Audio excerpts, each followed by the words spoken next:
Hi my dear students, how are you? Hope you all are really fine. So बच्चों, आज का ये जो सेशन है बहुत ही इंटरेस्टिंग, बहुत ही अमेजिंग है, क्योंकि इस सेशन में हम ऐसे कुछ चीज़ों की बात करने वाले हैं जो शायद आपको पता तो है, बट इतना डिटेल में या क्या रीज़न है उन सब के होने का, ये आप सब नहीं जानते, राइट? सो आज चलो let's no what most of us don't know actually, right? So आज का जो सेशन है that is, do you know these amazing facts, या वो सारी चीजें जो शायद आप रोजमर्रा के जीवन में एक्सपीरियंस तो करते हो, बट आप लोगों को ये नहीं पता है कि क्या रीजन है, क्या साइंस है बिहाइंड इट, या क्या केमिस्ट्री है बिहाइंड इट, राइट? चलो, सो लेट अस स्टार्ट आज का जो हमारा ये सेशन है। क्या आपको पता है आज तक की सबसे टफ सिंथेसिस कौन सा ऐसा कंपाउंड है जो लैब में सिंथेसाइज करने के लिए मतलब बहुत मेहनत लगी है साइंटिस्ट की? The most toughest synthesis ever accomplished, क्या आप सब जानते हैं ऐसा कौन सा ऑर्गेनिक कंपाउंड बनाने में, मतलब जिसमें वाट लगी है साइंटिस्ट की, वो कंपाउंड कौन सा है? Right? Any guesses? Any guesses? Yes, you can guess. Okay, so I am sure ये आप लोगों को नहीं पता होगा. So let me tell you, one of the most toughest synthesis was the synthesis of cyanocobalamin, right? Vitamin B12. So as you all can see, कितना प्यारा सा स्ट्रक्चर है मेरा विटामिन B12 का, right? This vitamin cyanocobalamin, इस vitamin की synthesis तो भाई बहुत ही मतलब मजेदार थी, बहुत ही एफर्ट वाली थी, राइट? क्योंकि दो बड़े बड़े रिसर्चर ग्रुप्स जिसमें पीएचडी वाले लोग, पोस्ट डॉक्टरेट लोग, 12 पीएचडी स्टूडेंट्स एंड पीएचडी से भी ऊपर पोस्ट डॉक्टरल रिसर्चर्स, 91 रिसर्चर्स लगे थे इसको सिंथेसाइज करने में, लैब में बनाने में, right? And to complete this project, they took 12 long years. And the entire synthesis took place in 95 steps. Right? Huge, huge, huge synthesis. Time-consuming synthesis, जिसमें बहुत सारे scientists, as you can see, so many, 12 PhD scholars, PhD students, and postdoc wale like 91 people were involved in the synthesis of vitamin B12.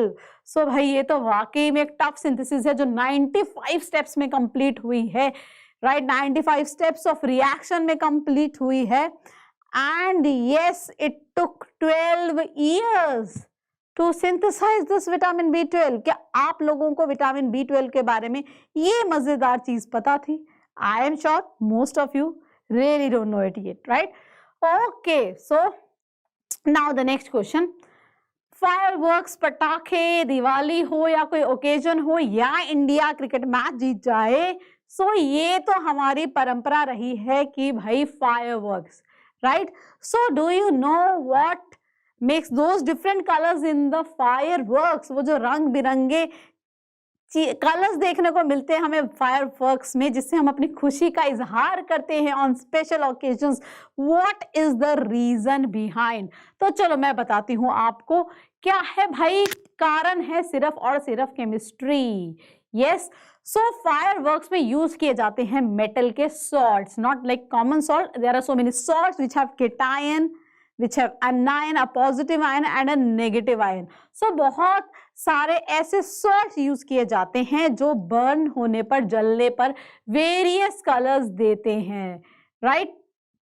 So as you can see, as you can read also, many salts which give color on burning are used in these fireworks, right? Okay, so और भी कुछ चीजें डाली जाती है, जैसे potassium nitrate, sulphur, charcoal भी डाला जाता है ताकि उनको अच्छे से जलने में, सॉल्ट्स को जलने में, फायरवर्क को जलने में मदद हो. एंड सर्टेन अदर सब्सटेंसेस जो हम बात कर रहे हैं, they also perchlorates, chlorates, they give oxygen for the combustion of that salt, that fuel, जिससे वो कलर्स दिख रहे हैं.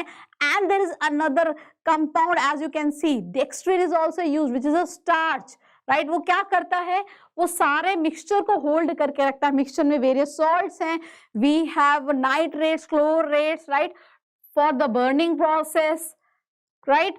एंड कलर्स को और इंटेंस करने के लिए हम कुछ क्लोरीन के कंपाउंड्स भी डालते हैं। तो बेसिकली वो जो रंग हमें फायरवर्क्स के देखने में जितने सुंदर दिखते हैं, उनके पीछे सिर्फ और सिर्फ केमिस्ट्री है, और खूब सारी केमिस्ट्री है, right. So lovely colours, but yes, जब भी आप फायरवर्क्स देखो, कोई कलर देखो, तो ये जानने की कोशिश जरूर करना कि ये जो रंग है कौन से सॉल्ट की बर्निंग से प्रोड्यूस हुआ है, right. Okay, now the world famous experiment, Koch and Mentos वाला experiment. I really want to know कि आप में से कितने लोगों ने ये Koch और Mentos वाला experiment किया है, right? How many of you did this experiment? I am sure बहुत सारे बच्चों ने Coke की बोतल में Mentos तो जरूर डाली होगी to feel this, right? Now how this works? सो आपको लगता है कोई केमिकल रिएक्शन है? नहीं, इट इज बेसिकली, अब मैं कहूंगी फिजिकल सा चेंज है, फिजिकल सा फिनोमिना है। आप सबको पता है कोल्ड ड्रिंक की बोतल में, कोक की बोतल में carbon dioxide is dissolved in the liquid, right. और जितना ज्यादा प्रेशर होगा उतनी कार्बन डाइऑक्साइड हमारे लिक्विड में डिसॉल्व रहेगी। एक फेमस लॉ है हेनरी लॉ, जिसको पढ़ा भी जाता है केमिस्ट्री में इन 12th स्टैंडर्ड, राइट। सो किसी गैस की solubility in liquid increases with the increase in pressure. तो जब भी कोल्ड ड्रिंक्स की पैकिंग होती है, क्योंकि CO2 डिसॉल्व है लिक्विड में, वो होती है under very high pressure and low temperature, right. So जो फिज है that is because of the dissolved CO2, और वो डिसॉल्व रखने का काम करता है हाई प्रेशर। सो बहुत ज्यादा प्रेशर पे CO2 को डिसॉल्व किया जाता है आपकी कोल्ड ड्रिंक की बॉटल्स में। एंड 2 लीटर की अगर कोल्ड ड्रिंक की बॉटल है, ऑन एन एवरेज उसमें 15 ग्राम्स ऑफ डिसॉल्व्ड CO2 होती है। और जैसे ही आप बॉटल को ओपन करोगे तो क्या होगा, बॉटल ओपन करोगे तो बॉटल के अंदर प्रेशर ज्यादा है, बाहर कम है, तो वो मैकेनिकल इक्विलिब्रियम आने की कोशिश करेगा, राइट। और क्या होगा, प्रेशर डिप होगा। प्रेशर डिप होगा तो वो जो CO2 डिसॉल्व थे लिक्विड में वो बाहर आएगी। कम प्रेशर तो solubility of gas in liquid decreases, तो वो CO2 एकदम लिक्विड से बाहर आने लगेगी और बबल फॉर्मेशन होने लगेगी। नाउ जैसे ही आप बॉटल में मेंटोस डालोगे तो क्या होगा, एकदम से ये जो CO2 के बाहर निकलने का प्रोसेस है फ्रॉम लिक्विड, वो स्पीड अप हो जाएगा, right. That process will be speed up because Mentos ने वो सरफेस दे दिया। देखने में तो मेंटोस बहुत सुंदर, बहुत स्मूथ और प्लेन लगती है, बट एक्चुअल में मेंटोस के सरफेस पे छोटी छोटी साइड्स हैं, पोर्स हैं। जैसे देखने में चांद हमें बहुत सुंदर और स्मूथ लगता है, but actually you all know the pores and the pits are there on the surface of your moon, right. So similarly हमारा जो मेंटोस है, मेंटोस के सरफेस पे भी ऐसे छोटे छोटे पोर्स और पिट्स होते हैं जो as a site, nucleation site के तौर पर एक्ट करते हैं, जहां पर और बबल बनेंगे, right, because CO2 is coming out of your liquid and that entire process speeds up, right, जिसकी वजह से वो और ज्यादा एकदम स्प्लैश से बाहर आती है, right. So this is the mystery behind that Mentos वाला एक्सपेरिमेंट। नाउ लेट अस सी कि भाई अगली कहानी क्या है। Now how do matches work, वो जो हम मैचेस जलाते हैं वो कैसे जलती है, कैसे काम करती है। इफ आई आस्क यू कि ये जो माचिस की स्टिक है, दिस मैच स्टिक, इसका जो ये जो टॉप मोस्ट एंड है उस पर क्या है, कौन सा केमिकल है या कौन सा substance is there on the tip of your matchstick. So I am sure बहुत सारे बच्चे बोलने वाले हैं phosphorus, right. Many of you will answer me as कि भाई phosphorus is present on the tip of the matchstick, right. So क्या आप सही हो? नहीं, मैच स्टिक के टिप पे होता है potassium chlorate, sulphur and glass.